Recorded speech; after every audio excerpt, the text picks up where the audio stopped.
ননিবালা দেবী। ননিবালা দেবী জন্মগ্রহণ করেছিলেন 1888 সালে হাওড়া জেলার বালিতে। দেশও সেখানেই। পিতার নাম সূর্যকান্ত ব্যানার্জি, মা গিরিবালা দেবী।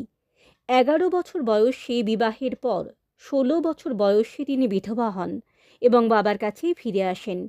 বিপ্লবী অমরেন্দ্র চ্যাটার্জির কাছে বিপ্লবের দীক্ষা পেলেন ননিবালা দেবী।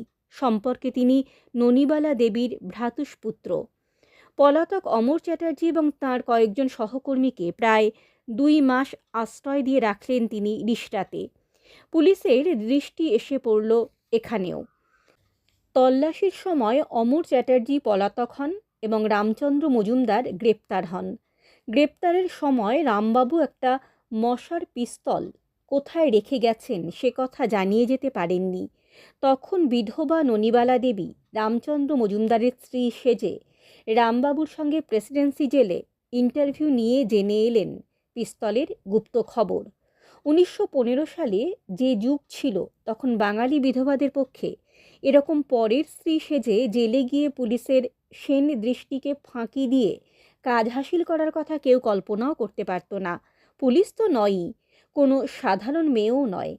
আজকের সমাজ ও সেদিনকার সমাজ, আজকের মেয়ে ও সেদিনকার মেয়ের মধ্যে আছে বিরাট সাগরের ব্যবধান। সেদিনকার নারী তৈরি করে দিয়ে গেছেন পরবর্তী যুগের বিপ্লবী নারীকে। তিনি পথ দেখিয়েছেন, ভিত্তি গেঁথে গেছেন তাঁদের জন্য। পুলিশ ক্রমে জানতে পারল যে ননিবালা দেবী রামবাবুর স্ত্রী নন, কিন্তু জানল না যে ইনিই রিষড়াতে ছিলেন আশ্রয়দাত্রী। 1915 সালের সেপ্টেম্বর মাসে চন্দননগরে আবার বাড়ি ভাড়া নেওয়া হয়েছিল। রিষড়ার মতো এখানেও মেয়েরা না থাকলে বাড়ি ভাড়া পাওয়া যেত না।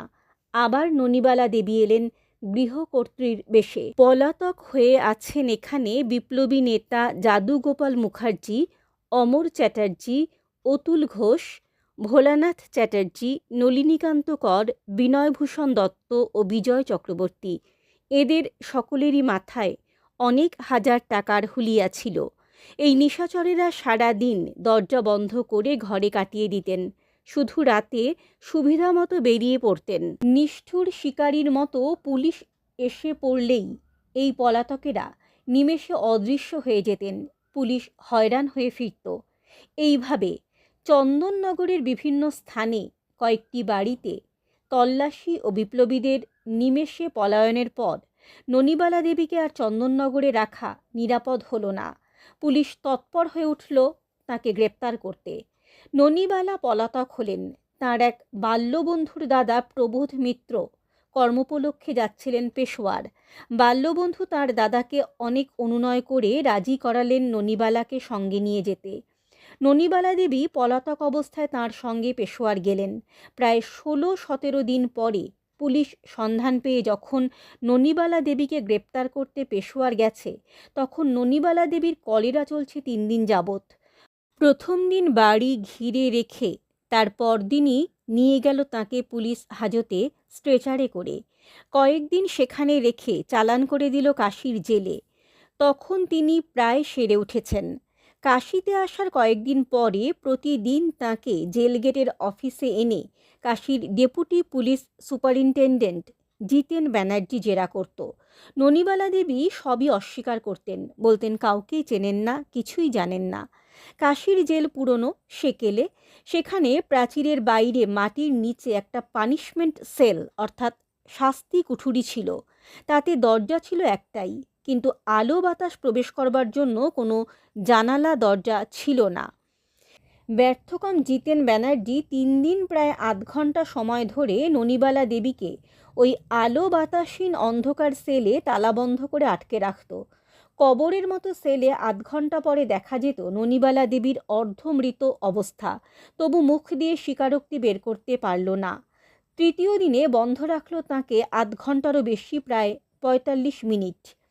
স্নায়ুর শক্তিকে চূর্ণ করে দেবার চূড়ান্ত প্রচেষ্টা। সেদিন তালা খুলে দেখা গেল ননিবালা দেবী পড়ে আছেন মাটিতে জ্ঞানশূন্য।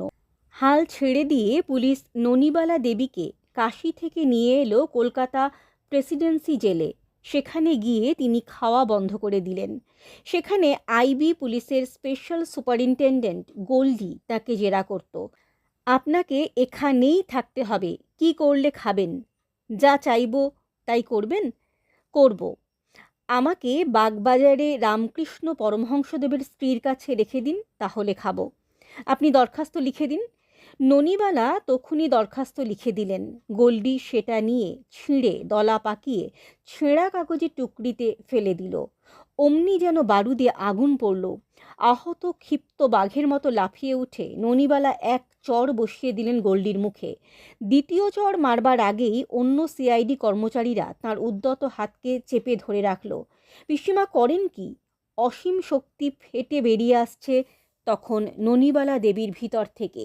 ছিঁড়ে ফেলবে তো আমায় দরখাস্ত লিখতে বলেছিল কেন? আমাদের দেশের মানুষের কোনো মান সম্মান থাকতে নেই? 2 বছর এইভাবে বন্দি জীবন কাটিয়ে দিলেন তিনি। 1919 সালের এক প্রাতে এলো ননিবালা দেবীর মুক্তির আদেশ। বাইরে এসে তার মাথা গুঁজবারও স্থান মিলল না। সকলেই পুলিশকে ভয় পায়। বহুদিন ধরে চলেছিল অনেক ওলটপালট ও ভাঙা গড়া। তারপর একটা আধঘুপচি ঘর ভাড়া করে নিজের জীবনের শূন্য সম্বল নিয়ে আত্মীয় স্বজনের অনাদর ও লাঞ্ছনা এবং দারিদ্র্যের মধ্যেও পরিপূর্ণ গৌরবে স্থির হয়ে কাটিয়ে চলেছিলেন তিনি বছরের পর বছর। যে মেঘের আত্মদানে পরবর্তীকালে শ্রাবণ বর্ষণের মতো ঝরে পড়েছিল কত অসংখ্য কর্মী ও কর্মপ্রেরণা, এই মহীয়সী ছিলেন সেই পরিণতি সম্ভবা মেঘ। দুকড়িবালা দেবী 1887 সালে, বাংলা 1294, 6ই শ্রাবণ। দুকড়িবালা দেবী জন্মগ্রহণ করেন বীরভূম জেলায় নলহাটি থানার ঝাউপাড়া গ্রামে। পিতা নীলমণি চট্টোপাধ্যায় এবং মা কমল কামিনী দেবী। স্বামী ছিলেন ঝাউপাড়া গ্রামেরই ফণীভূষণ চক্রবর্তী। তাঁর বোনপোর নাম নিবারণ ঘটক। তিনি ছিলেন মাইনিং ক্লাসের ছাত্র। মাসিমা দুকড়িবালা নিবারণ ঘটককে খুব স্নেহ করতেন। বোনপো প্রায়ই তাঁর বাড়িতে বন্ধুবান্ধব নিয়ে আসতেন।